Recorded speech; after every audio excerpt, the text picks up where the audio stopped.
primeira igreja presbiteriana em Petrolina, acolhendo vidas, adorando a Deus e anunciando às nações.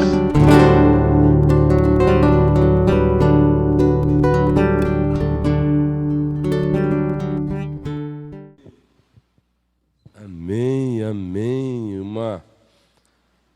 Na oração da nossa irmã, ela fez uma expressão verdadeira.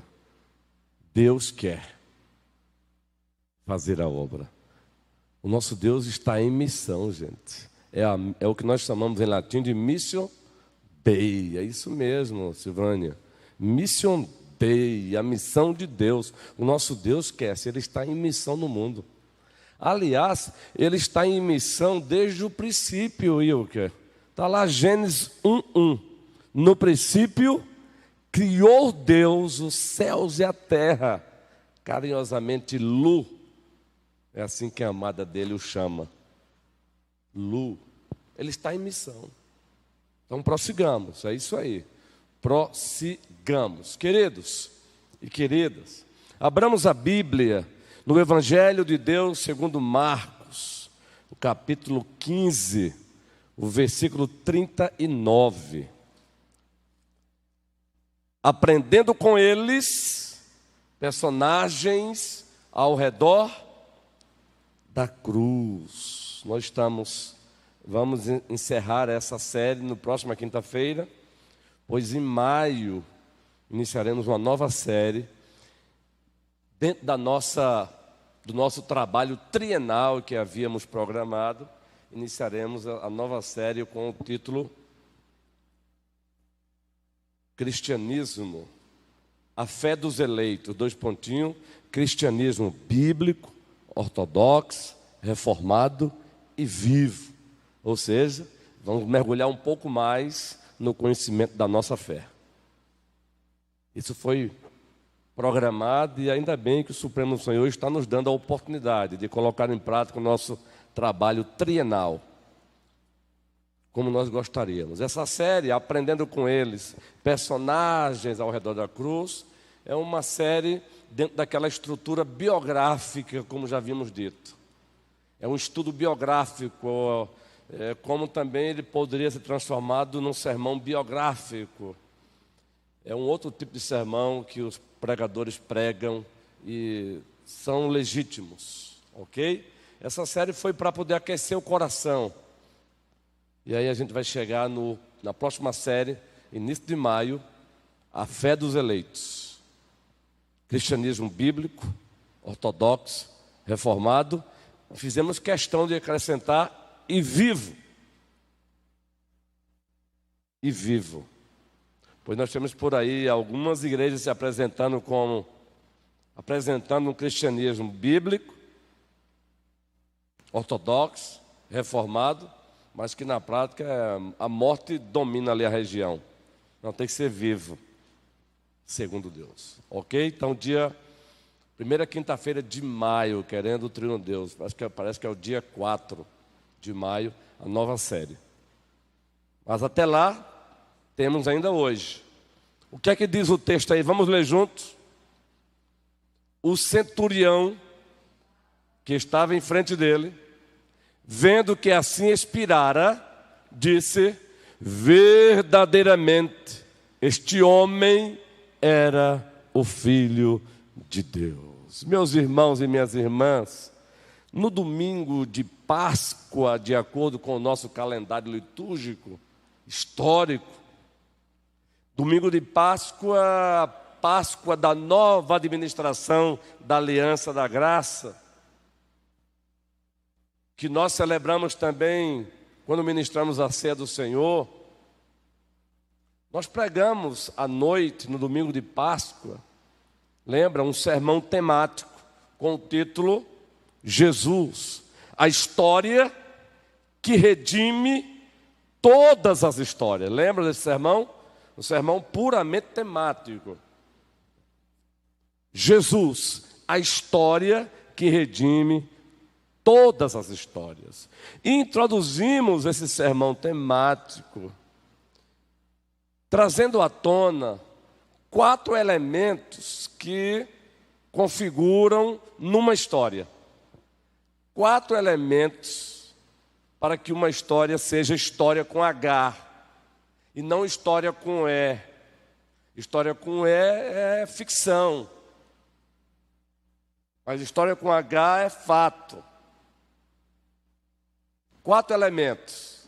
O enredo, lembram? O que é o enredo?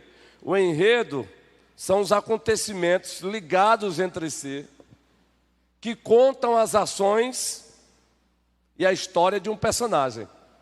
Então, o enredo são os acontecimentos ligados entre si, que narram, que contam os acontecimentos de um personagem. Isso é o enredo. Então, uma história só é história se ela tem o seu enredo. Tem que ser um enredo. Cristo Jesus teve o seu enredo. Foram muitos acontecimentos. E esses acontecimentos até hoje narram a história de Cristo. Enredo. Segundo, o narrador. Aquele que narra a história, aquele que descreve o enredo, os acontecimentos que fazem parte do enredo. O narrador, e dissemos aqui que o nosso principal narrador é Deus. Deus narrou a sua própria história. Claro que para isso, Virgínia, ele usou os seus narradores secundários, como por exemplo o apóstolo Paulo, como por exemplo Moisés, que escreveu a Torá ou o Pentateuco, os 5 primeiros livros do Antigo Testamento, como Mateus, que escreveu o Evangelho segundo Mateus, Marcos, Lucas, João. Esses são os narradores secundários, mas o narrador principal, primário, é Deus. Por isso a Bíblia é palavra de Deus. Então, para uma história, Gustavo, temos que ter o enredo e o narrador, não é? Mas tem mais, precisamos dos personagens. Entre os personagens tem que ter o protagonista. Os demais são coadjuvantes. E quem é o protagonista da história que redime todas as histórias? É claro que é ele, Jesus Cristo. Ele é o protagonista. De Gênesis a Apocalipse, gente, Jesus é o protagonista. Nós temos Jesus Cristo ali já em Gênesis capítulo 3. Ou melhor, nós encontramos o Logos, a palavra, já em Gênesis 1. E disse Deus, haja luz e houve luz. Quando você lê, faz um link com o Evangelho de Deus, segundo o apóstolo João, primeiro capítulo, está lá. Tudo foi feito por meio dele. Nada do que foi feito seria feito sem ele. Está lá, uma paráfrase. João, o Evangelho, primeiro capítulo, versículo 3. Então Jesus já está em Gênesis 1. Jesus está em Gênesis 2, Jesus Cristo está em toda a Escritura. Ele é o protagonista. E o quarto elemento de uma história verdadeira, de uma história, um fato: tempo e espaço juntos. Essa história acontece no tempo e no espaço. Pois bem, quando você lê o Evangelho, você tem história.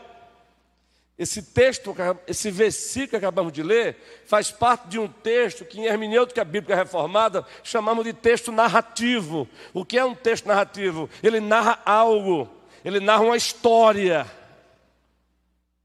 E nesse texto narrativo nós temos uma nota. Nós temos histórias menores e histórias maiores. A história maior e as histórias menores. E aí nós encontramos Marcos, Lucas também registrou isso, Mateus também registrou essa cena, um centurião, um coadjuvante da história de Cristo. Quem é o protagonista dessa história? É Cristo. Esse versículo faz parte de um texto que está narrando a crucificação da segunda pessoa da Santíssima Trindade, Jesus Cristo. O verbo que se fez carne, que armou a sua tenda entre nós.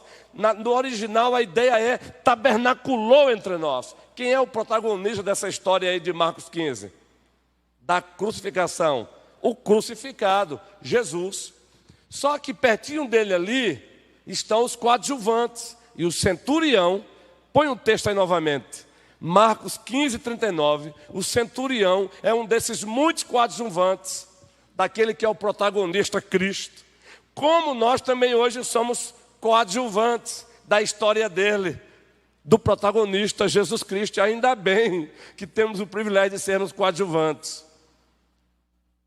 Claro que existem diferenças entre alguns coadjuvantes. Judas foi coadjuvante, mas por não ter se arrependido, um coadjuvante que vai para o inferno. A história de alguns coadjuvantes são histórias para que devemos lembrá-las para não fazermos o mesmo, como alerta. Agora observem qual foi a reação desse coadjuvante aí, o centurião. O que era um centurião na época, gente? Usando a linguagem de hoje, um comandante de uma tropa com 100 soldados, não é, Carlos? Temos aqui o Carlos, temos o Clécio, o prefeito Clécio. O centurião, queridos, prestem bem atenção. Ainda que nessa época o Império Romano já estivesse em declínio,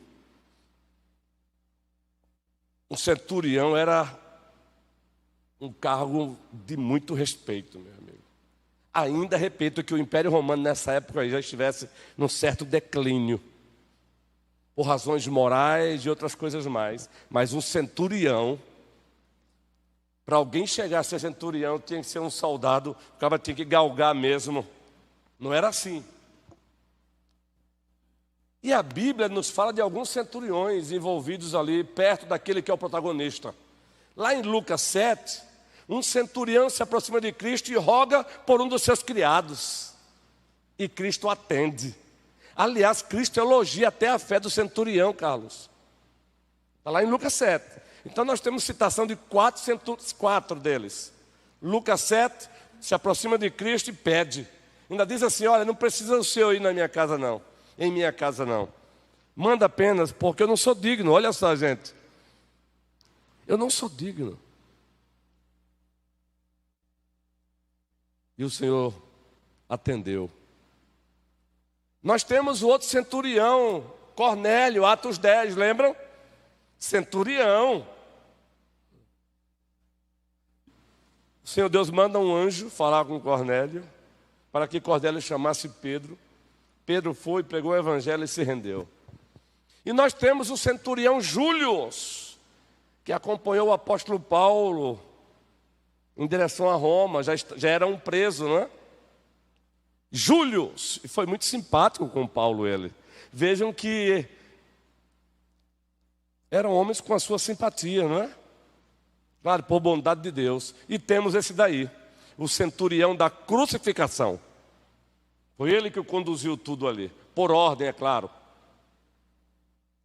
Bem, queridos, o que nos chama a atenção é que depois, por ordem dele, os soldados crucificam Cristo.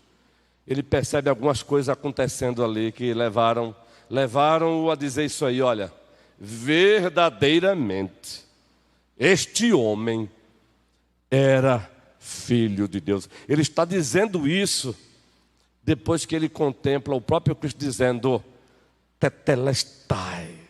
Ei, preste bem atenção, esse centurião, ele ouviu o nosso Cristo dizendo, tetelestai.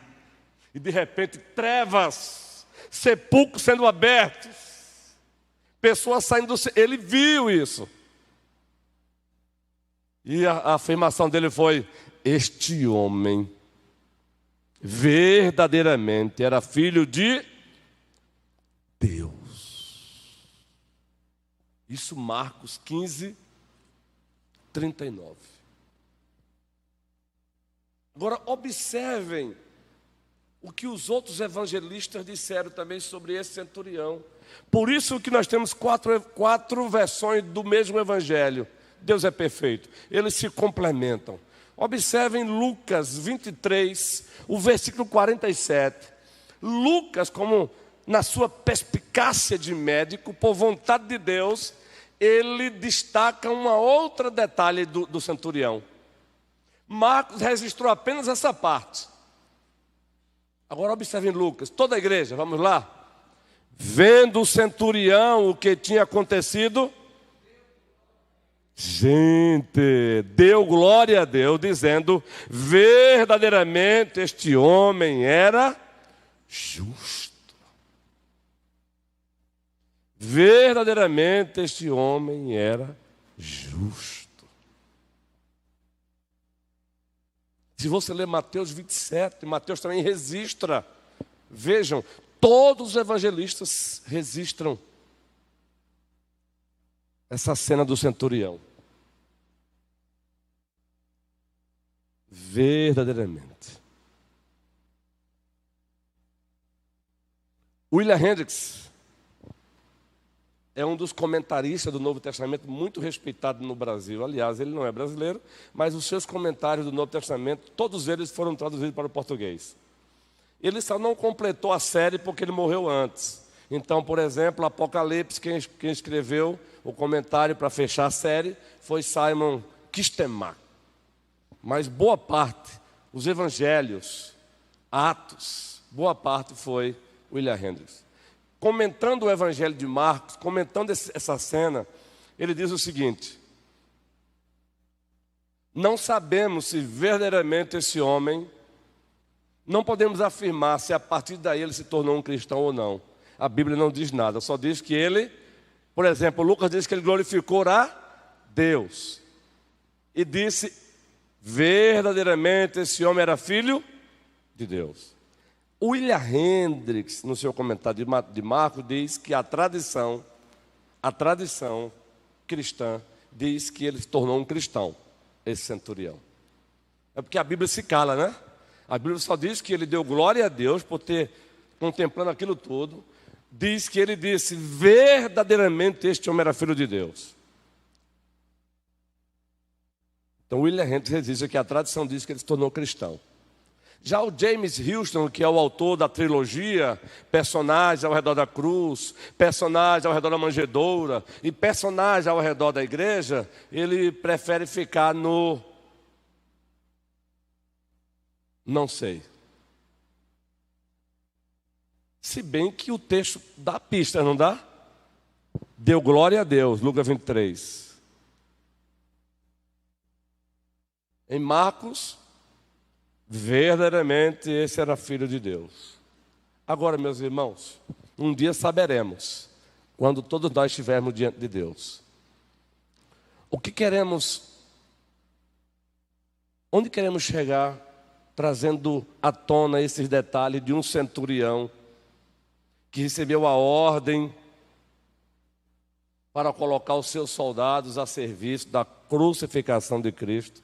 E depois que tudo acontece, ele decide, ele glorifica a Deus e diz, verdadeiramente, este homem era filho de Deus.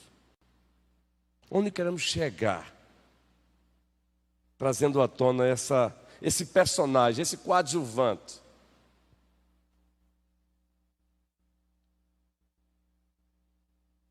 Queremos chegar na seguinte verdade. E pegando um gancho com a própria fala de Cristo Jesus em Mateus 16. Ele pergunta aos seus discípulos, quem diz os homens? O que o povo diz sobre mim? E os discípulos disseram o quê? Olha, uns dizem que o Senhor é Elias, Jeremias, João Batista. Outros dizem que o Senhor é algum dos profetas. Está lá, Mateus 16, aquele texto clássico, a partir do qual há uma discussão entre a igreja romana e a igreja cristã sobre a questão quem de fato é a pedra da igreja.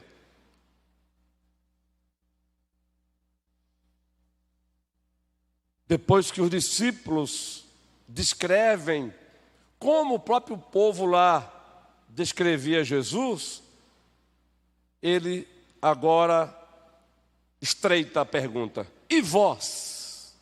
Quem dizeis que eu sou? Agora eu quero saber de vocês, como vocês me enxergam, como vocês me veem, quem eu sou para vocês? O povo, vocês já sabem, como é que o povo me enxerga. Agora eu quero saber de vocês, como vocês me enxergam. Sabe por que ele fez essa pergunta? Porque o destino de cada um deles estava condicionado a isso. Admirar Jesus apenas como mais um profeta como Jeremias não vai levar ninguém para os céus. Admirar Jesus apenas como mais um profeta como Elias não vai levar ninguém para os céus.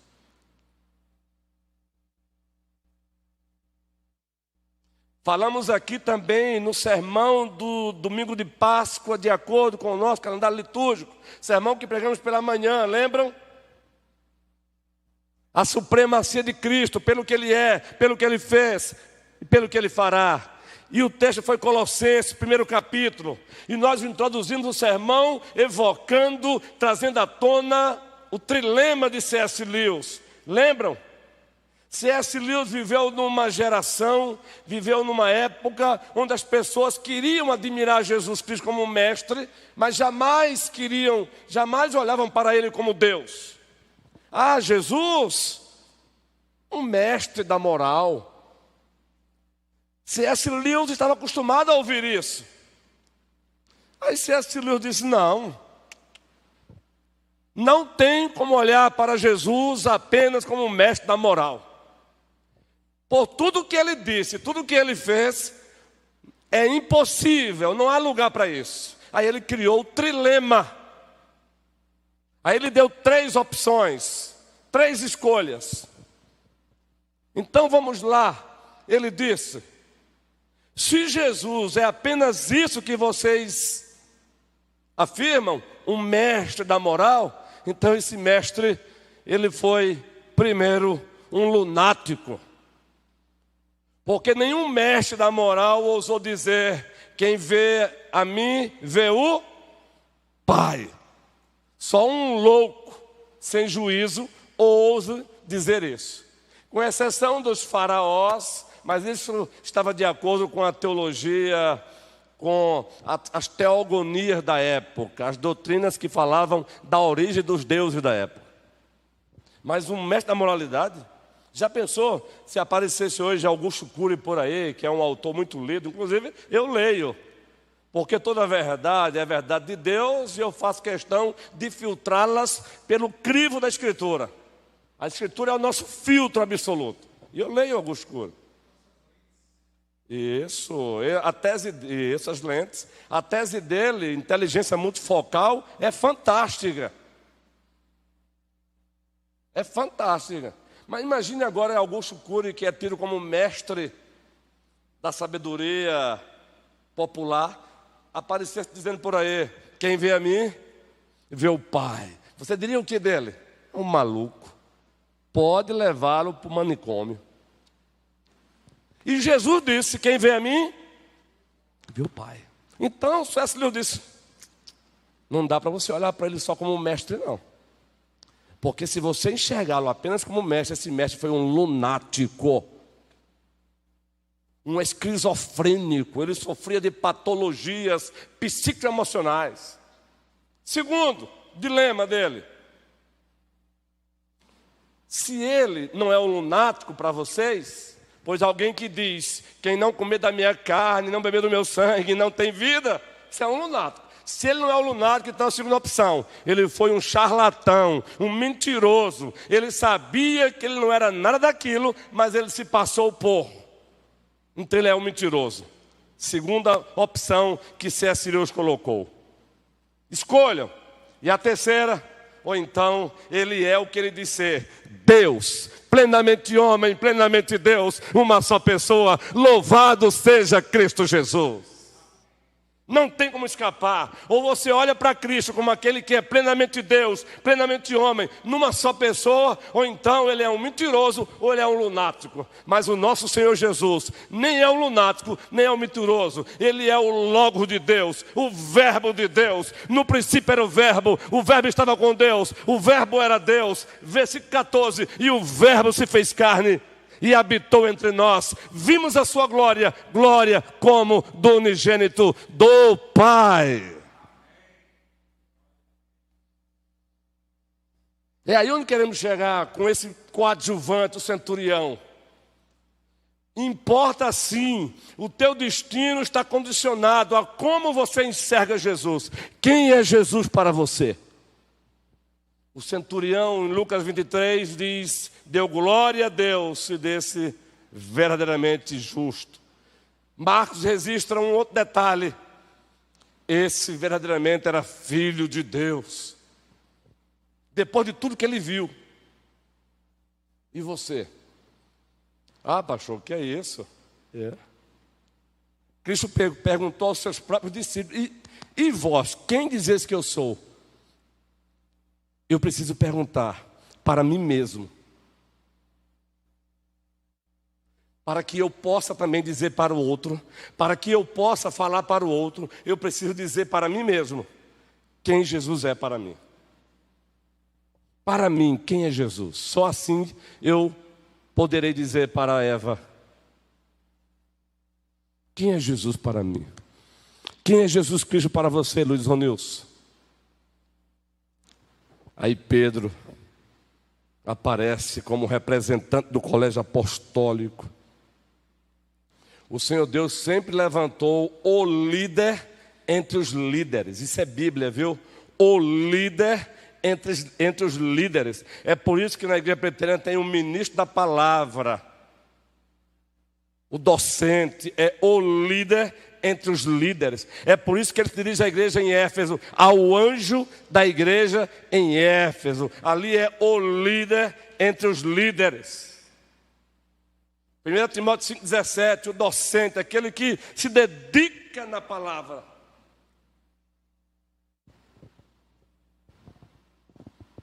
O representante diz: tu és o Cristo, o Filho. Lembra agora do centurião? Tu és o Cristo, o Filho do Deus vivo. Aí, dona Cida querida, a senhora já é nossa, viu? Esqueça Campina Grande. Campina Grande é só para passear, porque a senhora é daqui. A senhora é petrolinense, é do Vale e logo, e é da primeira. Logo não, já é. Tu és o Cristo, Filho do Deus vivo. Agora observe a resposta de Cristo. Bem-aventurado é Simão Barjona. A palavra bem-aventurado no original traz a ideia de tu és um abençoado de Deus. Tu foste contemplado, querido, vai para além do que nós falamos, é uma pessoa feliz, vai para além disso. Tu és um objeto da bênção de Deus. Tu és um objeto do shalom de Deus.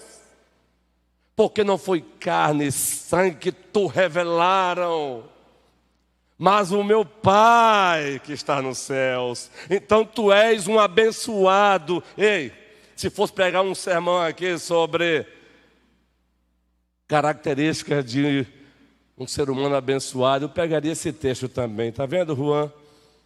Como a ideia central de um texto não tira de mim a liberdade de pregar as ideias subordinadas.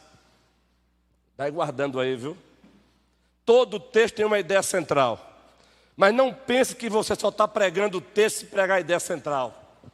Você pode um dia pregar a ideia central do texto e depois passar um mês pregando as ideias subordinadas. Isso é hermenêutica, viu, guerreiro? E homilética bíblica reformada. Eu cito o Juan porque ele já demonstrou o desejo, quem sabe na hora certa ir para o seminário. Aguarde aí, estamos de olho. Abençoado.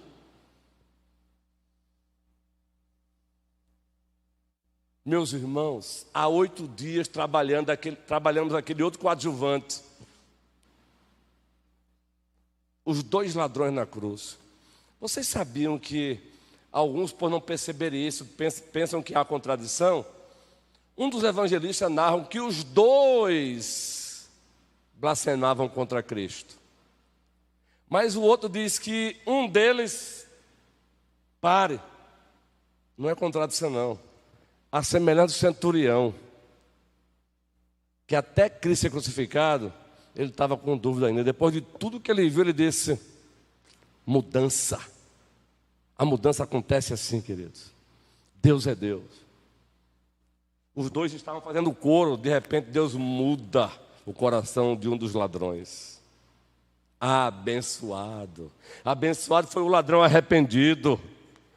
Porque ele agora olha para Cristo: lembra-te de mim quando estiveres no teu reino. Sabe o que ele diz? Ele passa a encarar Cristo como rei. Querido, o que tem de verdades implícitas nesse pedido do ladrão arrependido, meu irmão? Aí é por isso que você pega, preste bem atenção aí. Moisés está fazendo um curso. Moisés, mesmo já estando presbítero, está fazendo um curso do nosso ITR. Parabéns, guerreiro. Clécio também, César também. O amado presbítero Humberto não está fazendo novamente porque o trabalho não dá ainda para ele essa oportunidade. Mas segundo ele já fez um curso como esse. Observe aí, Moisés, querido e amado.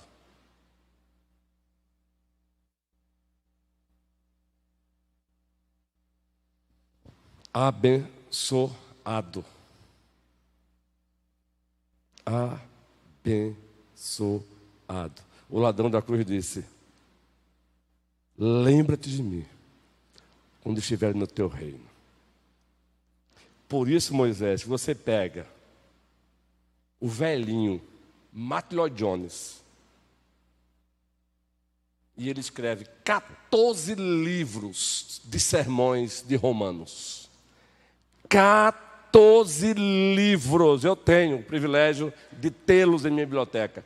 14 volumes da carta de Deus aos Romanos, e são os sermões dele. Aí ele pega, por exemplo, um versículo como esse, não em Romanos, no Evangelho, pronto, meu amigo, 3, 4, 5, 6, 7 sermões, só no pedido do ladrão. Estou dando aqui um exemplo. Assim pregava Martyn Lloyd-Jones. Quando eu leio esses homens, eu fico maravilhado, sabe por quê? A partir do momento que eu passei a ler esses homens, eu entendi uma coisa: ninguém coloca mais camisa de força em mim, não, como pregador. Não, mas não permito mesmo.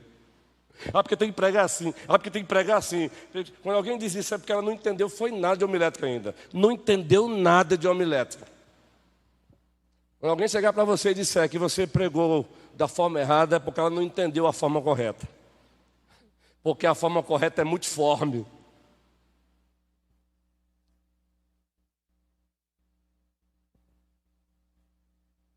Quem é Jesus para você? Quem é Jesus para você? Eva querida, ovelha amada do Senhor. Lá em Marcos 7, o narrador também narra outros personagens ao redor da cruz. Claro que ao redor da cruz no sentido de estavam ali os discípulos no mesmo barco com os seus discípulos. Jesus no mesmo barco com os seus discípulos. O barquinho começa a ser varrido pelas ondas bravias do mar.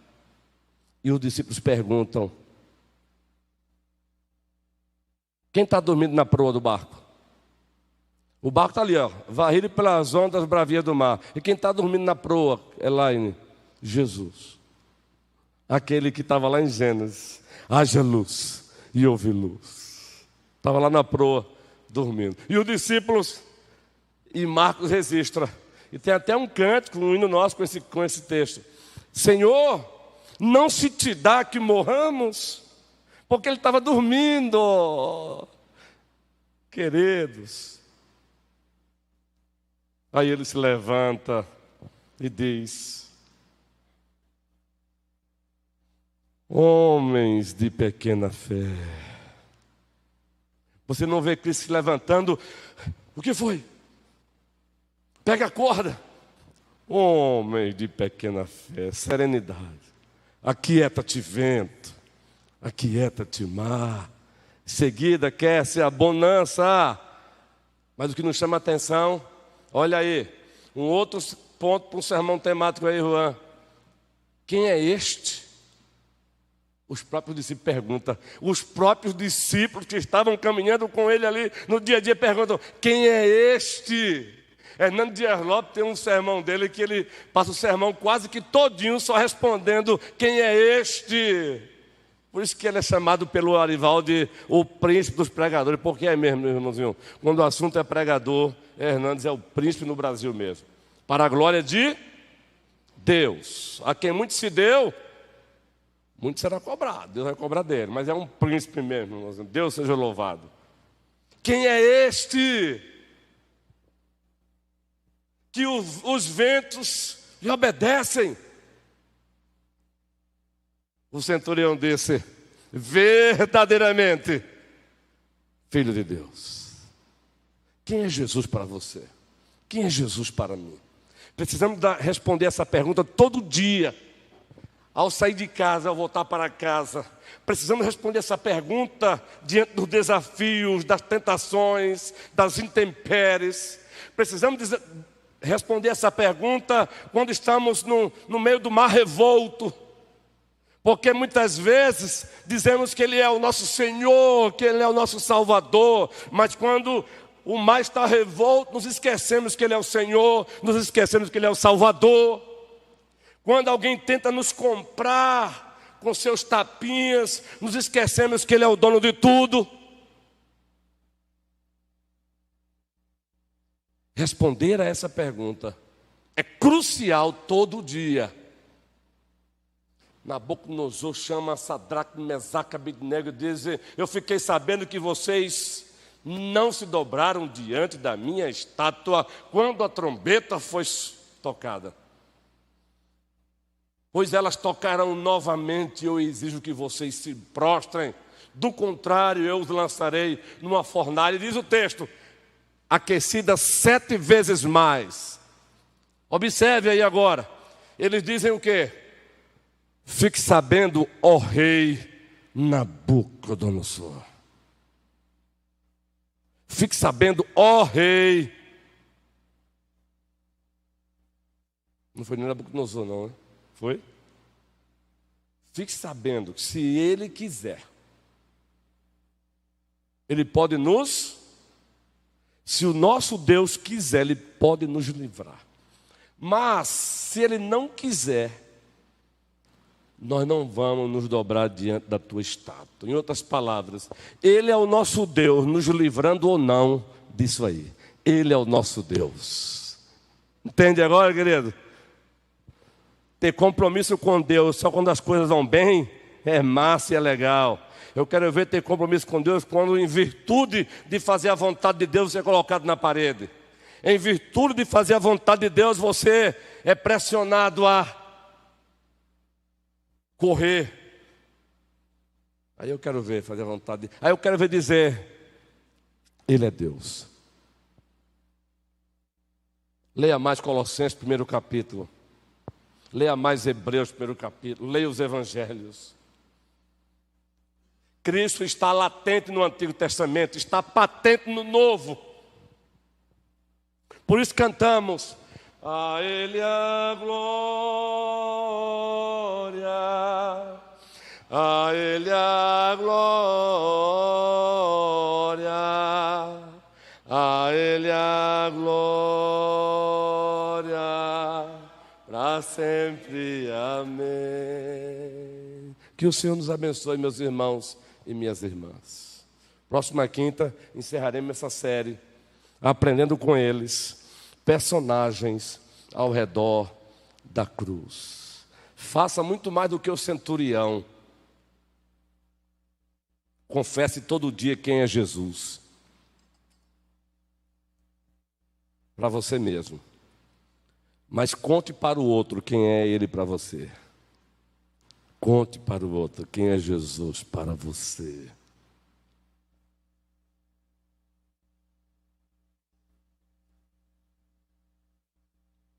Spurgeon, príncipe dos pregadores da sua época, respeitado por presbiterianos, anglicanos,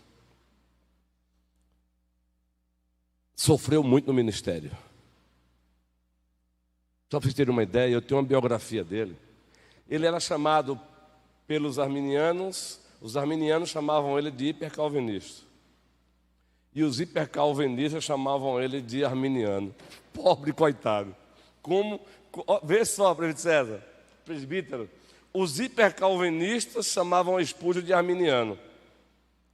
E os arminianos chamavam Spurgeon de hipercalvinista. Agora, qual a razão disso?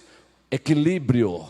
Ele era um pastor biblicamente equilibrado. E um pastor biblicamente equilibrado, ele vai ser chamado pelos hipercalvinistas de arminiano e vai ser chamado pelos arminianos de hipercalvinista. O que importa é agradar a Deus.